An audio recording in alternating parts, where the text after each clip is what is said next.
Alors, le sabbat correspond à quel jour? Un internaute a posé cette excellente question. Le sabbat correspond à quel jour selon le calendrier grégorien ou juif? C'est une question essentielle car elle touche au cœur même du quatrième commandement de Dieu. Pour y répondre, voyons ce que disent la Bible, l'histoire et les langues du monde. 1. Le sabbat selon la Bible. Dans les Écritures, le sabbat est clairement défini comme le septième jour de la semaine, jour de repos institué par Dieu dès la création. Dieu acheva au septième jour son œuvre qu'il avait faite, et il se reposa au septième jour. Dieu bénit le septième jour et le sanctifia. Genèse 2, 2, 3. Et plus tard, Dieu en fait un commandement moral et éternel. Souviens-toi du jour du sabbat pour le sanctifier. Car en 6 jours l'Éternel a fait les cieux et la terre, la mer et tout ce qui y est contenu, et il s'est reposé le septième jour.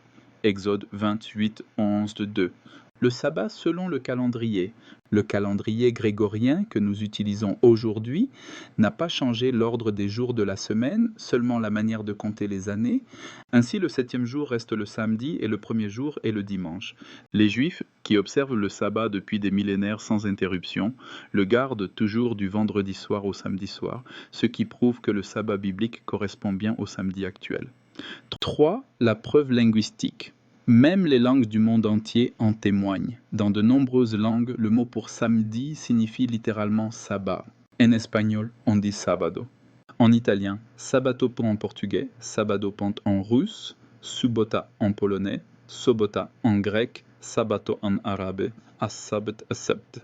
En Amérique, Éthiopie, Sanbet, ces mots viennent tous du même mot d'origine, sabbat. Impossible d'être plus clair, même les langues conservent la trace du sabbat comme septième jour. 4. Le dimanche, une institution humaine. Le dimanche, quant à lui, est le premier jour de la semaine. Historiquement, il a été appelé Dies Dominica, jour du Seigneur, bien plus tard, par l'autorité de l'Église romaine et non par ordre divin. La Bible ne contient aucun verset transférant la sainteté du sabbat au dimanche. Conclusion. Ainsi, selon la Bible, l'histoire et la linguistique, le sabbat correspond toujours au samedi, le septième jour de la semaine. Changer ce jour, c'est reconnaître une autre autorité que celle du Créateur. Le sabbat a été fait pour l'homme et non l'homme pour le sabbat. Marc 2, 27. Serge le prédicateur t'encourage.